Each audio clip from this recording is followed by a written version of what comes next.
ઓમ ગણેશ હર હર મહાદેવ।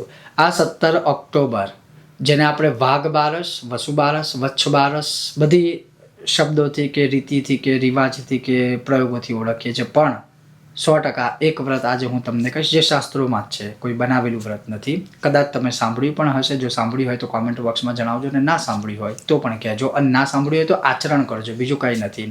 અને આ બારસને નિરાંજન બારસ પણ કહેવામાં આવે છે, એટલે કે આરતી દ્વાદશી, આરતી કરવાનો ઉત્તમ દિવસ જ્યાંથી શરૂઆત થાય આવનારા 5 દિવસોમાં। હવે છે શું સત્સંગ, તો આજે આપણે એના ઉપર ચર્ચા નાનકડી કરીશું। કેવી રીતે સત્સંગ કરવાનો એ પણ આપણે કરીશું, અને એનું ફળ શું પ્રાપ્ત થાય એ પણ આપણે આજે સત્સંગ કરીશું। જો તમને આ સત્સંગ ગમે, વિષય વિડીયો પસંદ આવે તો લાઈક કરજો, શેર કરજો, અને ચેનલ પર નવા હોય તો સબસ્ક્રાઈબ કરજો। ચાલો સત્સંગ શરૂ કરીએ।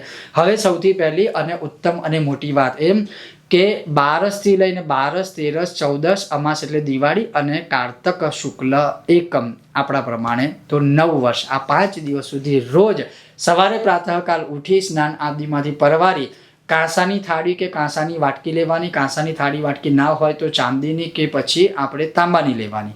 આ થાળી કે વાટકી ગમે તે થાળી હોય તો થાળીને, વાટકી હોય તો વાટકી, તમને જે ઉચિત લાગે એની અંદર ચંદન કે કંકુનો ચાંદલો કરવાનો, 2-4 દાણા અક્ષતના અર્પણ કરવાના, ફૂલની પાંખડી આજુબાજુ કરવાની, અને એક કર્પૂર લેશો તો કર્પૂર, અને ઘીવાળી રૂની વાટ લઈને લેશો તો એ પણ ચાલશે।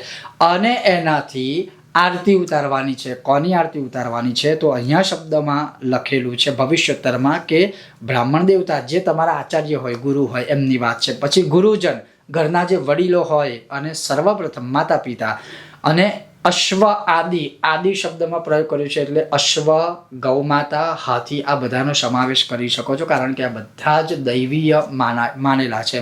તો કહેવાનો અર્થ એટલો છે કે આ બારસથી લઈ સવારે ઉઠી પ્રાતઃકાળે તમારું નિત્યકર્મ પૂજાપાઠ કરી કાંસાની થાળી કે વાટકીમાં, કે ચાંદીની થાળી કે વાટકીમાં, અને ના હોય તો તાંબાની થાળી કે વાટકીમાં આ રીતે દીવો કરવાનો, એટલે આરતી કરવાની। અને આરતી શેની કરવાની, કયા ભગવાનની? તો આરતી ખાલી કર્પૂર ગૌરમ કરુણાવતારમથી કરશો તો પણ ચાલશે, એટલા માટે કારણ કે માતા પિતા એ ભગવાન જ છે, ગુરુ એ ભગવાન જ છે, અને બ્રાહ્મણને પણ બ્રાહ્મણ મુખમાસિદ, એમને એક સ્થાન આપણે આપેલું જ છે, એટલે તમને સૌને ખબર જ છે। તો તમારા જે કુલગુરુ હોય, આચાર્ય હોય, એમની આરતી ખાલી 5 દિવસ માટે પણ જો તમે કરશો તો મહા અક્ષય પુણ્યની પ્રાપ્તિ થશે। ભવિષ્યોત્તરમાં આ લિખિત રૂપમાં છે, તો જરૂરથી આ જ વસ્તુ તમે રામાયણમાં જશો તો ગો દ્વિજ ધેનું દેવ હિતકારી, આ હિતકારી છે।